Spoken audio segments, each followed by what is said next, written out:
Hello and welcome back to Talk with Coach. I'm your host, Becca Goldsberry, executive sales and leadership coach with Southwestern Consulting. This podcast is all about learning from the best in the business, those who have walked the walk and are ready to share their journeys, lessons, and hard-earned wisdom. We're about to discover some invaluable tips that can transform your business and or your leadership journey. So buckle up and welcome to Talk with Coach. I am super excited because I get to introduce one of my good friends, Elyssa Hill. We actually had the pleasure to meet and connect because of our Chamber of Commerce here on the south side of Indianapolis called Aspire. And there was this amazing speed networking event that we all did. And I don't know about you, Elyssa, I walked away with 16, 19 different coffees I was having. However, there was about six of us who really connected well. And the funny part is we all had individual coffees. And then we decided we liked each other so much that we decided we wanted to hang out more often. So once a month, Elyssa and I, along with some of amazing other women, we get together once a month and we basically mastermind. We laugh, we have a couple drinks, we share referrals, talk best practices. So I'm excited to have Elyssa on today with Talk with Coach. Elyssa is a full-time real estate broker in the Indianapolis metropolitan area with Century 21 Sheets, and she has a substantial experience in time-sensitive research, data collection, problem solving, and negotiations. She is amazing with her clients, very attentive to their needs, and she strives to build meaningful and long lasting relationships, providing direct personal approach to buying and selling. She also is a certified luxury home marketing specialist, Mhm. accredited buyer representative, and she also is a certified negotiator. Is that right, Elyssa? That's right. Awesome. So, and her experience is going to help us dive into this crazy market that we know is real estate right now and learn from her all kinds of wise wisdom. So, Elyssa, welcome with Talk to Coach. Thank you for having me.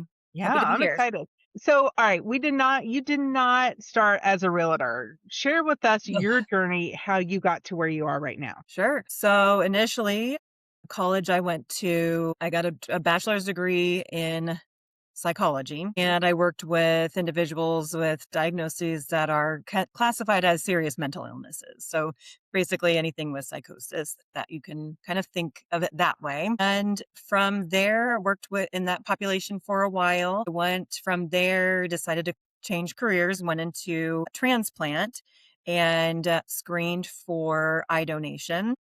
I did that for about 8 years and then decided to make the switch into real estate, which was a decision based upon family members who I had seen go through transactions. And I just felt like I could do maybe a little bit better. Felt like Right? there was a need there and could satisfy that need and grow my own business that way. So, what was that transition like? Because I too come from that background, right? Mhm. Family therapist, working, with family, children into sales, and there is a transition. What was that like for you? The transition in general was scary because when you're building your book of business, it's kind of a sink or swim situation. Mhm. However, it wasn't as far as being able to create relationships, kind of getting to know people. It was hard in the grand scheme of things. It was on the easier side of things. Yeah. So you're still learning to build relationships with people just in a different way. Yeah. For you, what was, if you could have done three things differently in starting your real estate business, what would that have been? What would you have done differently? Three things differently. I would have started heavily networking sooner.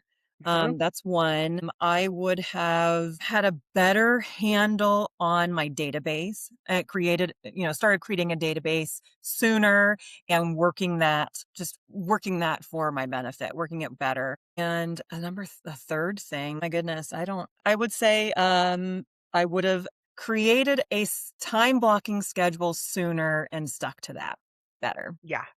I When you're when you managed s when you start something new, you have all of these things, you're learning so much, and it's kinda hard to fall into that system for yourself, and when you've got so much information right in front of you, it's hard to determine what's important, what do I need to do now? What can wait until next week when Yeah, everything seems as equally important at that moment? it does. But everybody forgets time blocking is like this most simplest way to have a plan to make sure It all is. those things get done. It is. And Yeah, then eliminating all the distractions during that yeah, time blocking period so that you can stay focused to that. absolutely. Yeah. Absolutely. All Mhm. right, let's go back to networking. Okay. So, because this is a question I know you probably get it quite a bit, I get it quite a bit. What and where do you officially network? Because we've all done it. We've all been a part of different organizations, different things. Mhm. Some work for some people, some don't, Yes. right? I know, like when I first started, I did BNI for 5 years, and that was an amazing way to start my business, right? But then after a while, I'm like, okay, it's time to do something else. And plus, I was traveling so much, it just didn't fit my schedule. What are Mhm. some of the networking places, like especially for realtors, right? Like, I mean, yes, we can ask for referrals to everybody we know Right. about, who do you know? But when you target and you specifically network, like what are good networking groups for you? So for me, my main networking focus has been with the chamber. With the local chamber, and that I I would say I have created really great relationships through the chamber.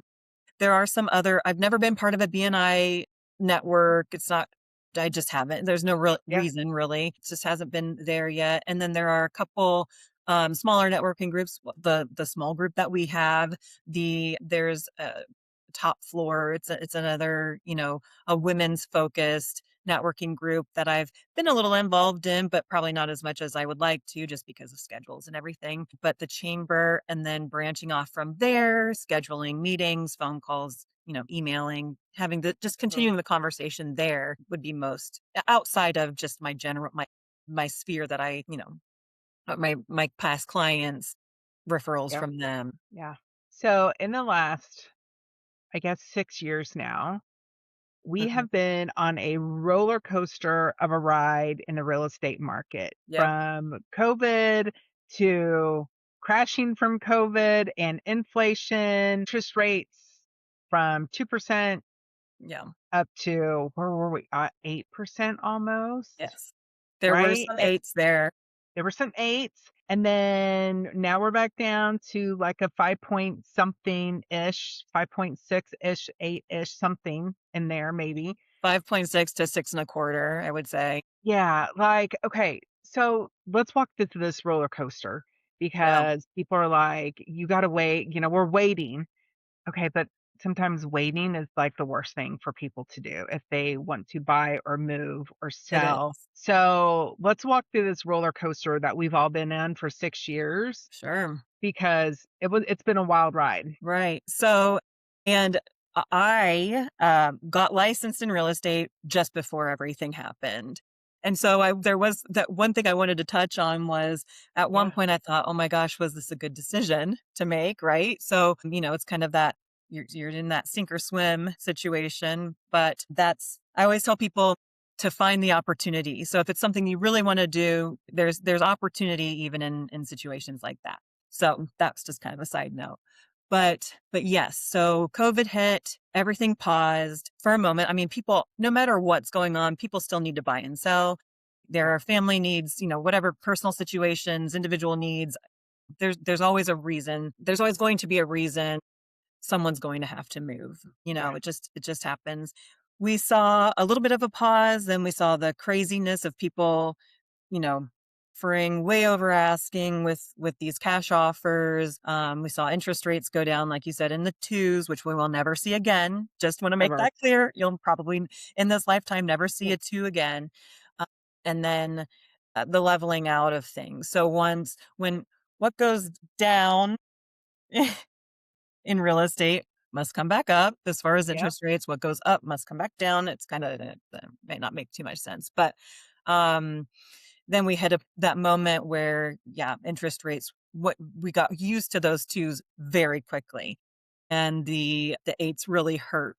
They were hard to swallow. But again, like I said, people still have their needs, and we're seeing some refinancing now to get out of those higher interest rates and things leveling back out. I was gonna say, I had a lot of clients who told people, if you find something you love, get it now. Uh huh. And then when the rates get lower, because they will, Mhm. by 2 or 3 point. I mean, like, then Yep. refi, right? So right. So there's a popular saying, um, marry the house, date the rate, marry the Hmm. house, date the rate, however it Yeah. goes. But yeah, so I mean, well, I just had somebody refinance and they reduced their interest rate by 2%, nearly 2%, which is a significant amount in savings a month. I mean, that's life changing for a lot of people. So yeah, we're seeing a lot of those right now. That's awesome. So you have managed to thrive and do very, very well in this competitive industry.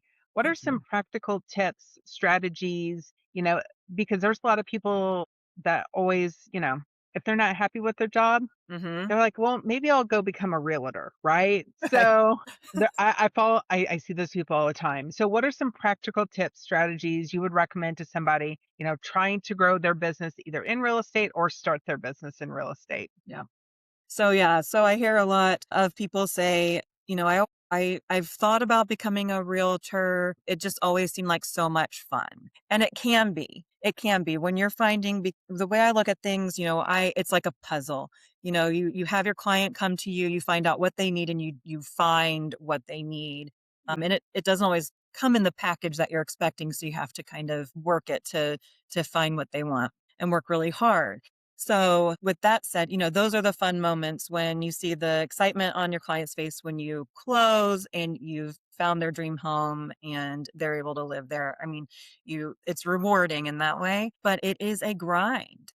And it is your own business. You're an independent contractor. And so be prepared to network, to call your people. And I'm giving this advice and I'm not the best at it myself because it's just like anything, constantly working to be better at things. But you need to keep in touch with your people, follow up. If you can't come up with a follow up plan, I mean, you might as well not do it. So there's just a lot of things to keep track of. If you want to be successful, if you want to do this full time, Mhm. it is a lot of, like I said, just a lot of contacting, connecting, follow up. Absolutely. And it's very helpful. I always, you know, have a fabulous circle of mortgage lenders, Mm-hmm. HV, your HVC people, your HVAC. roofers, your window HVAC, your window people, your all Yeah. of those things because you're going to need them one way or another. Whether Right. if they're buying or selling, they're going to need those people. Home Mhm. restoration people, general contractors. So Yes. important to build I a always good tell network. my clients that,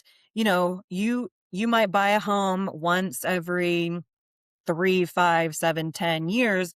But when we close a house, that's not the end of our relationship. I want to be a continued resource for them, for their friends, for their family. So if there are situations where they need a contractor, they want to do a bathroom remodel, or they want to do something, say they have a fund, and they want to do something to their home, like where's the best way to, what's the best place to put your money? Should it be kitchen? Right. Should it be bathroom? Should it be floor? Should it be whatever? So I like to continue to be that resource. Or, if they have a plumbing issue, and they need a tried and true Right. contractor to come out and help them, I can help them get that done. Okay, so you mentioned something, and there's always this debate. Mhm. So if you had 40 or $50,000 to be able to update your home before you put it on the market, where do we put the money? What's Yeah. going to give you the most in return? Well, so first I'm gonna say, how old is your roof? Good point. If you're 30 years on a roof and you've got some repairs there, so it's not gonna be a one size fits all, but Yep. generally, you're gonna wanna stick to your kitchens, your flooring, your master suite. Yeah. And you mentioned roof. I have two coaching clients that are roof contractors, one in Denver area and one down in Louisiana. And it's after winter. It's kind of fun. People are like, oh, I didn't think there was anything wrong with my roof. And guess what? They're actually after winter, things pop Mhm. up. So roofs are very important, people. Even after 15 years, it's good to always have things checked, Yeah. especially here in the Midwest. We have crazy, crazy Busy weather. wind. Yep. Crazy weather. So, all Mhm. right. Business is never smooth sailing. What's one of the biggest challenges that you face and how did you overcome it? Oh my goodness. So in the beginning, Hmm. you'll hear from other agents, agents that are more serious. seasoned in the business that you have to learn to ride the waves, but they always come back up. So in the beginning, you do go through these cycles. Well, when you're going through these cycles for the first time of you have a bunch of clients all ready to buy all at once and it's exciting and you've got a lot going on. And then there's a lull and like, oh no, was that it? What's happening next? And then just realizing that, if you keep working at it. They say real estate works in 90-day cycles. So what you're doing now will benefit you in 90 days. And just to realize that, it's normal. And as long as you're doing what you're supposed to do, you have a good business plan and you're following your business plan and being honest with yourself that you're Yes. following it, correctly, that it'll come back up. I think another point to what you were just saying, I've had people say, nobody ever told me, like, the very first month you sell maybe 3 or 4 homes, Like the very save your first money. Yes, save your year. money. Don't spend all your money because you may Right. have a month or 2 after that where you're not closing anything and you got no income coming in. So, like, Right. don't just blow it, stick to a budget, like, Right. Right. because you never know. Don't go buy the fancy toys that you just, it's don't let the money is there to tide you over for those months. Yeah. Yeah.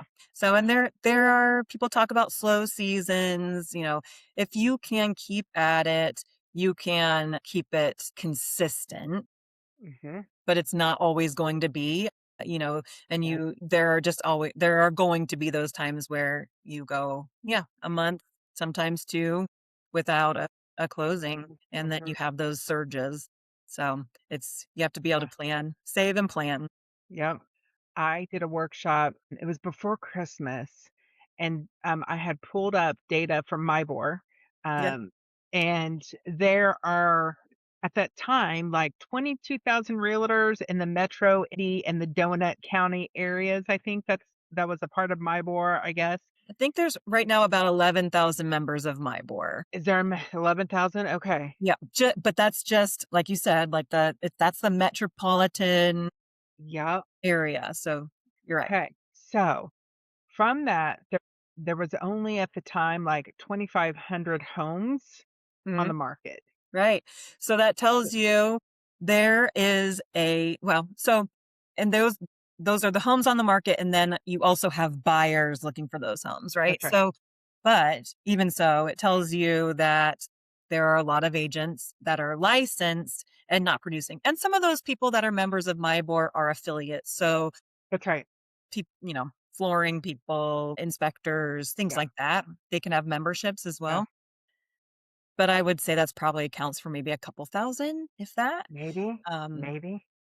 but the ratio between licensed realtors and licensed realtors who produce is wild. I can't remember what it is off the top of my head, but I know. I'm going to say probably 20%, and it might be less than that, actually produce. That's crazy. It is crazy. That is crazy. And there are people who only get their license to be able to buy and sell for, like, their family members, and Mhm. that's okay, right? But, like, actual producing agents working the business as their job, 20%. Mhm. Yep, yep. And So I would say if you are looking for an agent, to look for a full-time yeah. agent who has their hand in the market and can help you in the best possible way, because you're looking at the largest asset, the biggest purchase you're going to likely make Mhm. of your life until the Right? next home. It's a very important transaction. Yeah. So we all have tough days, rough days, especially Yeah. in the world of sales as a Yes. sales professional. What do you do? Like, when you have a rough day, how do you pick yourself back up and keep going? Because it's Yeah. rough sometimes as a realtor. So I won't tell you what I call them, but on those bad days, Yes. I do have a list in my back pocket of things that I can still do and feel like I was successful for that day. So it's not I wouldn't say it's I guess you could say it's kind of a bare minimum of tasks to complete, but they're kind of more things that are behind the scenes so that if you're feeling a little off and you don't feel like you should be in front of people that day, Right. Yes. you can kind of step back and take care of some things and feel like you're still working your business and moving Mm, forward.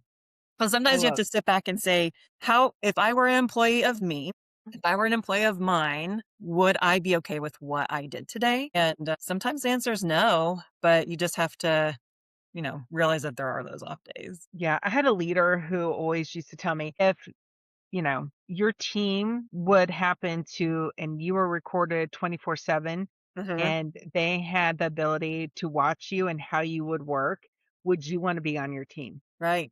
I'm like, that Yeah.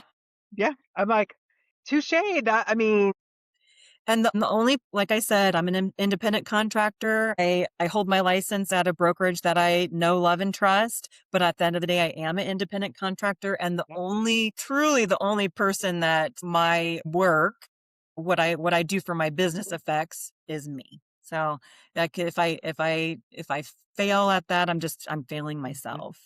right? So speaking of Century 21, they've been in the market forever and such 50 a years amazing this year. Century 21 Sheets is right. celebrating 50 years this year. And they've always had such a stronghold here in Indianapolis in the market and stuff. You Mhm. guys do some amazing things. Y'all, I've had some, bridesmaids dresses, Yes.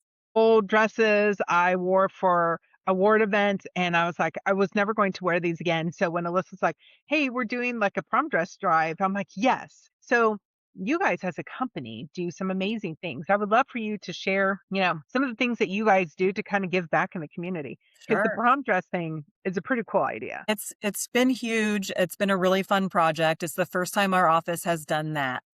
Um, in this area. So about that, we're trying to collect 500 dresses, and we might be over halfway there now. My last Okay. count was last week, and we were almost halfway there. So that's been really fun putting together. And everyone's generosity, your generosity, it was so fun. You were so excited to donate those dresses. And everybody has been so just nice and excited Yeah. about it as well. Some other things that we've done we try to do something every quarter. Yeah. No, you're good. We try to do something every quarter. Some other things that we've done are like, collecting items needed for the Johnson County Senior Center or Senior Services. They'll give us a list of things that they need and that they provide for local seniors. And volunteering in their space to help with whatever that they need. We've done work with the uh, Johnson County Humane Society, Mhm. sorry, animal shelter, Yeah. and just organizations like that. And then in the around Christmas time, around holiday time, we sponsor a fairly large family. Last year was a family of 9 and sponsored them with, gifts so that they Yeah. could have a nice Christmas. That's awesome. That's fun. So I know one of the ways that you kind of, work out the stress is running because you love to run. Any big, I love it. I do it. It gets okay, well, at least you're running. energy out. Like, yes, kudos to you because running, that was never my jam. And, Yep. and that's all right. But you got any big races coming up? Yes. So I'm running the Indie Mini is what it's Okay. generally called, the 500 Festival. That's on May 2nd, and that's the 50th year running for that as well. Not Okay. 50th year for the race, not me running it, Right. obviously. No, no, not you running. No. I was gonna say Indy is like our favorite month in Indy is May. For Yep. those of you guys who have not been in Indianapolis in the month of May, there is so much to do here in Mm. Indianapolis. And they Everything. that particular mini marathon, it's just a Mhm. huge party from basically the start to the finish. You run around the track and Mm, yeah, it's pretty neat. Lots of energy. lots of energy. What are some other things that you do to stay balanced, stay recharged as a busy, top producer and real estate agent? I try to make time for, well, just other things that I know that I enjoy. Reading. I try to stay grounded I try to journal at least 2 to 3 sentences a day. That was a goal recently of mine that I wanted to just get thoughts out. It doesn't have to be anything profound. It doesn't have to Right. be, I don't need to be a philosopher or anything like that, but just that hiking, really anything outside. Have already done a lot of hiking this year. Really, One of the best things I found, I do need hiking and being in the woods for recharge, but one of the best things I've found is I have joined, created, however it may be, some smaller groups, just with friends that I've connected really well with, and just can kind of chat, Yep. let loose, laugh, be silly, and just kind of get energy out that way. And like you said, with the group that we have together, we can let loose a little bit, talk Yep. about business, talk about what's worked, what hasn't, and just collaborating that way, and knowing that other people are kind of in the same boat Yep. And just sometimes. be us. Yeah. Yeah. Hmm. For those of you, a lot of you guys don't know, but like our little group, we do Friendsgiving. This Friday, we're going out for my birthday.